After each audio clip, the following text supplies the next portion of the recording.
नमस्कार, हर तस्वीर में कहानी है देख रहे हैं आप और मैं हूं आप सबके साथ सोनाली सिंह। पहली तस्वीर मधुबनी से है, जहां उग्र भीड़ के हत्थे चढ़े दो बाइक चोरों की जमकर धुनाई हुई, जिसे जिस तरफ से मौका मिला लात और घूंसे बरसाते रहे। इसका वीडियो अब सोशल मीडिया पर तेजी के साथ वायरल हो रहा है।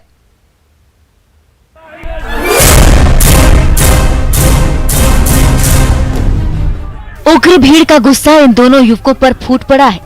कोई घूंसा जड़ रहा है तो कोई थप्पड़ बरसा रहा है। हर तरफ से वार पर वार हो रहा है। ये वायरल वीडियो है मधुबनी के साहर घाट का। ये दोनों युवक एक दुकान के बाहर खड़ी बाइक स्टार्ट कर भागने की कोशिश कर ही रहे थे कि तभी उग्र भीड़ के हत्थे चढ़ गए।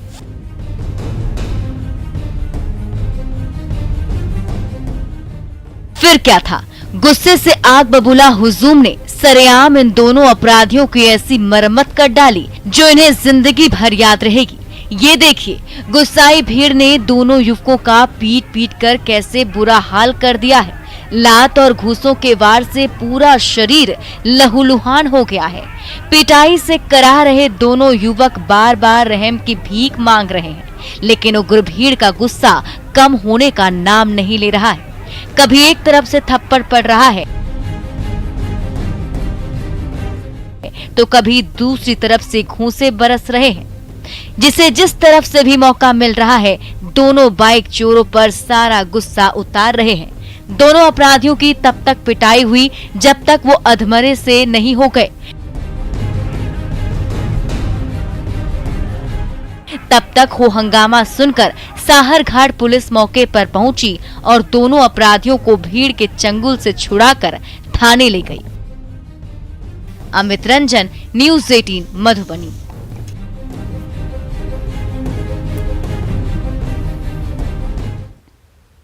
नालंदा में खुलेआम क्रूरता का तमाशा हुआ। छात्रा के घर से भागने से नाराज परिजनों ने सारा गुस्सा कोचिंग संचालक पर उतार दिया। इसका वीडियो तेजी से वायरल हो रहा है।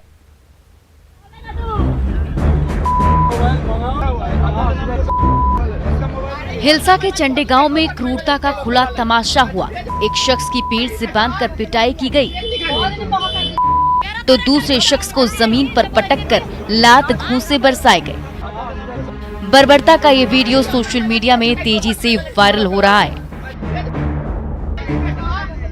पीपल के पेड़ पर रस्सियों से बंधे शख्स का नाम है मनीष कुमार। पेशे से कोचिंग संचालक हैं।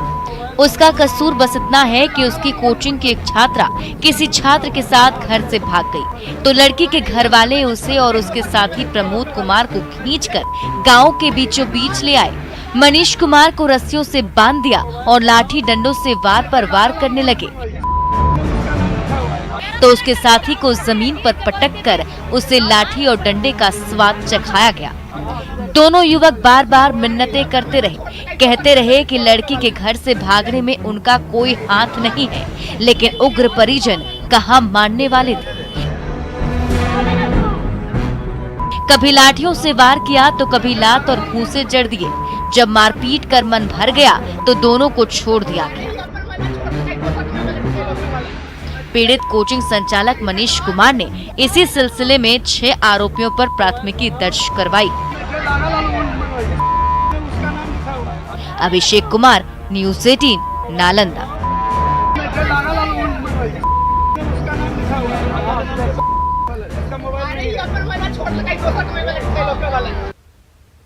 दरभंगा के बेपरवाह युवा बागमती नदी में पानी में गोते लगाकर अपनी जिंदगी से खिलवाड़ कर रहे हैं। बार बार रोकने टोकने के बावजूद वो किसी की नहीं सुनते, लेकिन ये मौज मस्ती भारी पड़ सकती है।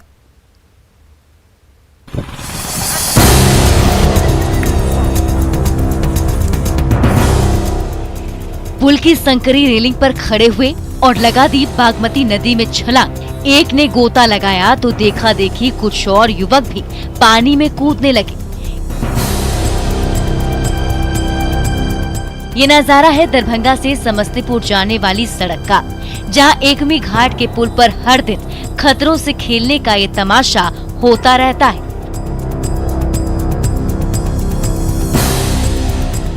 आसपास के गांवों के युवक आते हैं और एक एक कर बागमती नदी की उफनती धारा में गोते लगाते जाते हैं। छलांग लगा रहे हैं, डर नहीं लगता है? नहीं, अगर मान लीजिए जाए डूब जाइएगा तो क्या कीजिएगा? उतना रेती पर नहीं ना कूद रहे हैं, तो ज्यादा रेती नहीं है। तो बाढ़ का पानी में जो आप कूद रहे हैं, पुल है उस पे कूद रहे हैं, डर नहीं लग रहा है? आम दिनों में शांत रहने वाली बागमती नदी का जलस्तर मॉनसून में पुल को छूने लगा है। यही वजह है कि अभी नदी की गहराई इतनी ज्यादा हो गई है कि थोड़ी सी भी चूक जहन्नुम पहुंचा सकती है। लेकिन ये युवा कहाँ किसी को सुनते हैं। पुल की रेलिंग पर खड़े होते हैं और लगा देते हैं बागमती के अथाह पानी में छलांग। लेकिन ये स्टंटबाजी भारी पड़ सकती है। इस तरह से अपनी जिंदगी से मत खेलिए। पल भर की मौज मस्ती से ज्यादा कीमती है आपकी जान। मानता नहीं है ये लोग, जब मना करते हैं तो भाग जाता है। फिर 100 दिन के बाद हम लोग चले जाते हैं तो दिखने लगता है कि बाढ़ का पानी है, बाढ़ का समय है, उसको लगता है एंजॉय है। लेकिन जब मरेगा तो यह पता चलेगा ही नहीं।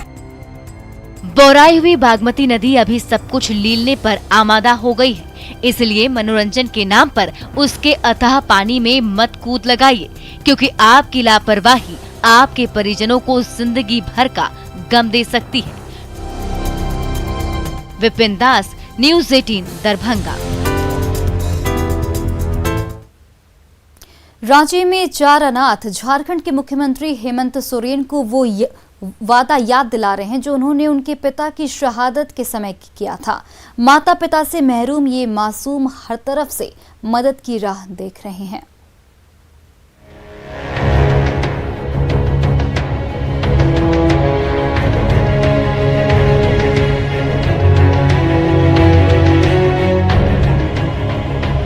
जब जाबाज पिता प्रदीप मिर्धा छत्तीसगढ़ में नक्सलियों से लोहा लेते हुए शहीद हो गए थे, तो इन बच्चों को हर किसी ने सहारा देने का वादा किया था। बड़ी बड़ी घोषणाएं हुई, वादों की झड़ी लगा दी गई। अब 7 साल गुजरने को है। ना किसी को वादे याद हैं और ना इनका उदास चेहरा। कुदरत की नाइंसाफी देखी। पिता के बगैर अकेले देखभाल कर रही मां को भी इसी साल कोरोना ने छीन लिया। माता पिता की शीतल छाया से महरूम ये चारों मासूम अब अपने हाल पर ही जी रहे हैं। अभी तक तो सरकार की तरफ से कोई भी ऐसा रिलीफ या कुछ हेल्प ऐसा कुछ अभी तक हम लोगों को नहीं मिला है, और ये तो सरकार का ही मतलब रिस्पॉन्सिबिलिटी बनता है। पापा ही आइडल रहे हैं, उन्हीं की तरह से बनना है, इसीलिए शुरू से ही डिफेंस में जाने का है। और फिर पापा के ऐसा होने के बाद भी लगता है कि नहीं, अब जाना चाहिए। शहीद सीआरपीएफ जवान प्रदीप मिर्धा की बड़ी बेटी पम्मी ग्रेजुएशन की पढ़ाई कर रही हैं, तो दूसरी बेटी प्रिया 12वीं में है। 2 और छोटे बच्चे हैं जो अभी स्कूल में हैं। फिलहाल बड़ी माँ और मौसी इन बच्चों की देखभाल कर रही हैं, लेकिन उनकी भी अपनी पारिवारिक जिम्मेदारियां हैं। हर तरफ से हताश शहीद का परिवार झारखंड के मुख्यमंत्री हेमंत सोरेन को वो वादा याद दिला रहा है जो उन्होंने साल 2014 में पिता प्रदीप मिर्धा की शहादत के वक्त किया था। जिस तरह वो यहाँ हम लोग के पूरा फैमिली के सामने बोल के गए थे कि आप लोग चिंता मत कीजिए, आप लोग को उम्मीद से बढ़ कर देंगे, तो अभी तो सरकार को सोचना चाहिए, क्योंकि उस समय तो इनकी मम्मी थी तो उसकी ज़रूरत महसूस नहीं हुआ। लेकिन अभी तो फिलहाल 4 बच्चे ही हैं। ना कोई हाल पूछने वाला है और ना कोई रास्ता दिखाने वाला। कुछ परिजन जरूर देखभाल कर रहे हैं, लेकिन सरकार अपना वादा भूल गई है। ऐसे में शहीद के परिजनों का दर्द क्या होता है, इन मासूमों का गुमसुम चेहरा बखूबी बयां कर रहा है। ओम प्रकाश, न्यूज़ 18 रांची। मधेपुरा में रिश्तों की टूटती डोर एक परिवार की सूझबूझ से बच गई। जब शादी के मंडप से दूल्हा भाग निकला तो सबकी रजामंदी से दूल्हे के चचेरे भाई से दुल्हन की शादी करा दी गई। पीपल के पेड़ के नीचे दिन के उजाले में हुई ये शादी वाकई खास रही। इस बंधन ने समाज को संदेश भी दिया तो रिश्तों को नया आयाम भी। सुखासन गांव में सिकंदर राम के घर बेटी की बारात आई थी। वरमाला भी हुआ, लेकिन सिंदूरदान से ठीक पहले दूल्हा कुछ बारातियों के साथ भाग निकला। फिर क्या था, गुस्साए परिजनों ने बारातियों को बंधक बना लिया। पुलिस भी पहुंची, फिर बीच का रास्ता निकाला गया। दूसरे दिन समाज के सामने लड़के के चचेरे भाई से बिटिया की शादी धूमधाम से कराई गई। उनका खास चचेरा है। हम लोग माननीय थाना अध्यक्ष सुरेश प्रसाद सिंह के अथी से सहयोग से हम लोग लाए और ये शादी जो है यहाँ पर करवाए। दिलखुश ने तो वाकई दुल्हन अर्चना के दिल को खुश कर दिया, लेकिन इस शादी में अहम भूमिका निभाई थानेदार सुरेश सिंह ने, जिन्होंने ग्रामीणों के सहयोग से लड़के के चचेरे भाई और उसके परिवार को शादी के लिए राजी कराया। आपसी सहमति से और सबके सहयोग से हुआ है, जो एक बड़ी मन शुभ है लग रहा था। शादी होते होते रुक गई थी और स्थानीय लोगों और लड़के पक्ष वाले ने भी काफी कोऑपरेट किया। एक परिवार ने रिश्तों की टूटती डोर को ऐसे थामा जो हर किसी के लिए मिसाल बन गया।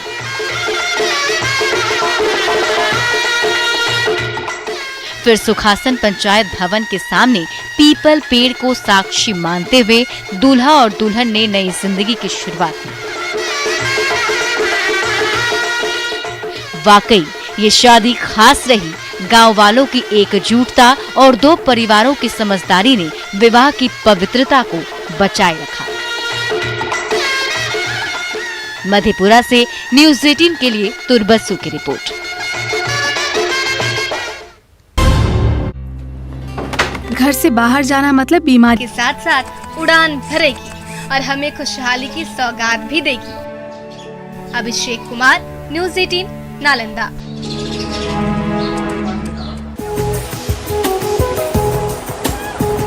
चट्टानों के ऊपर से पानी की दूधिया धारा पूरी रफ्तार से बहती रहती है और उसके नीचे उछल कूद करते ये युवा रोमांच से तरबतर होते रहते हैं। कोरोना नियमों में छूट मिलते ही लातेहार का खूबसूरत मिर्चैया फॉल एक बार फिर सैलानियों से गुलजार हो उठा है, जहां 100 फीट से भी ज्यादा ऊंचाई से दिन रात कलकल करता पानी पूरी रफ्तार से प्रवाहित होता रहता है और उसकी रौ में धमा चौकड़ी मचा रहे ये पर्यटक तरोताजा होते रहते हैं। बहुत ही अच्छा लग रहा है, बहुत मजा आ रहा है। ऐसा जीवन का आनंद पूरा लॉकडाउन में सब लोग घर में बंद थे। यस, बहुत दिनों बाद हम लोग आए हैं। क्या किस तरह का फर्स्ट बार बहुत खुशी मिला, कर रहे हैं। बहुत खुशी मिला। मिर्चैया फॉल लातेहार के उन गुमनाम पर्यटक स्थलों में से एक है जिसे प्रकृति ने तो दिल खोल कर सजाया संवारा है, लेकिन उतनी शोहरत नहीं मिली जिसकी वो हकदार है। फिर भी मॉनसून में जब मिर्चैया फॉल की खूबसूरती में 4 चांद लग जाता है तो आसपास के गांव से सुबह और शाम घुमक्कड़ों की टोली पहुंचती रहती है और कुदरत के अनमोल तोहफे का लुत्फ उठाती रहती है। सभी लोग यहाँ एंजॉय कर रहे हैं। वाटरफॉल है, बहुत ही सुंदर है। पानी वानी भी पूरा है, पूरा पानी। अभी रेनी सीजन जब तक है तब तक तो यहाँ पूरा एंजॉय के लिए बहुत ही अच्छा जगह है। महामारी के चलते सालों से आम जनता से दूर मिर्चैया फॉल का आकर्षण हर किसी को अपनी ओर बार बार खींच रहा है और यहाँ पहुँचने वाले सैलानी भी खुद को प्रकृति के बेहद करीब महसूस कर रहे हैं। संजय भारती, न्यूज़ 18, लातेहार।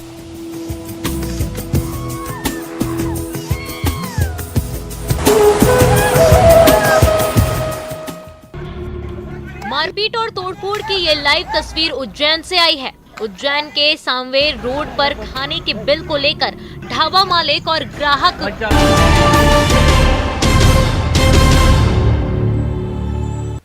रांची के माहिर कलाकारों के हाथों से बनी बांस की कलाकृतियां सबका दिल जीत रही हैं।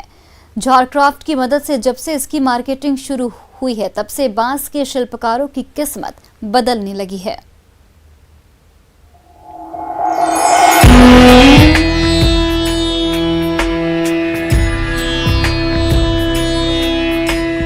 बांस के बेजान ठूंठ भी कमाल कर सकते हैं।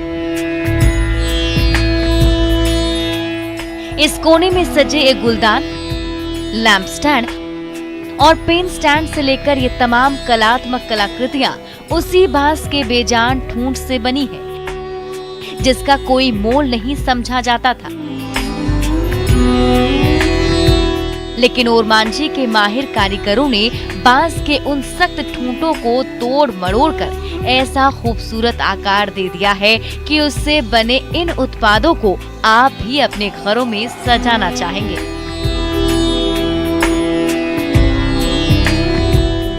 ओरमांझी की महली परिवार सालों से बांस की टोकरी और मचिया बनाकर जीविका चलाते आए हैं, लेकिन जब से झार क्राफ्ट ने मार्केटिंग में मदद की, तब से इन बदहाल ग्रामीणों की जिंदगी ही बदल गई।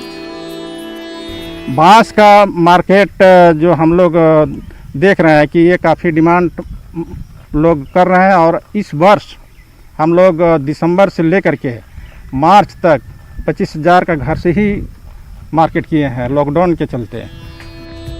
राज्य के गांव में ऐसे 30,000 से ज्यादा परिवार हैं जो बांस की टोकरी और कैप बनाकर गुजर बसर करते हैं। पहले उन्हें इन उत्पादों को औने पौने भाव में लोकल मार्केट में बेचना पड़ता था, लेकिन अब उनके काबिल हाथों से बनी वही आकर्षक कलाकृतियां झारखंड के साथ साथ देश भर में फैले झार क्राफ्ट के एम्पोरियम की शोभा तो बढ़ाते ही हैं, हस्तशिल्प की कलाकृतियों के शौकीन उन्हें हाथों हाथ खरीद कर अपने घर ले जाते हैं, तो इससे इन कारीगरों को रोजगार भी मिलता है। पर डे का कमाई लगभग 200 है। मांग बाजार में बहुत ज्यादा है। क्या क्या बनाती हैं? हम लोग लाइट लैंप बनाते हैं, पेट्रोल मिक्स बनाते हैं, डब्बा बनाते हैं। सचमुच इन माहिर कलाकारों के हाथों में ऐसा जादू है कि जब उनके हाथ इस बेजान बांसों को खूबसूरत आकार देते हैं तो लगता है वो कलाकृतियाँ अब बोल पड़ेंगी तब बोल पड़ेंगी। निरंजन, न्यूज़ 18 रांची। और फिलहाल इस बुलेटिन में इतना ही। आप देखते रहिए न्यूज़ 18 बिहार झारखंड।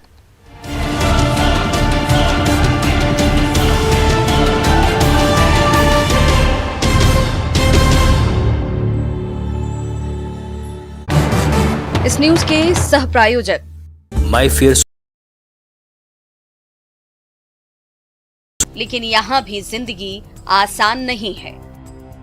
न खाने को अन्न का दाना बचा है और न पीने को शुद्ध पानी ही। एक एक पल काटना जैसे मानो पहाड़ जैसा है। न कोई किसी गरीब को मदद है न कोई है, जैसे सब अपना अपना पन्नी चाहे कुछ टांग के बांध पे रह रहा है। समस्तीपुर के बेघर बाढ़ पीड़ित हर दिन मुश्किल से गुजार रहे हैं। एक तरफ उनका घर-बार सैलाब में डूबा हुआ है, तो दूसरी ओर तंबुओं के मोहल्ले में भी जिंदगी किसी जंग से कम नहीं है। मुकेश कुमार, न्यूज़ 18 समस्तीपुर।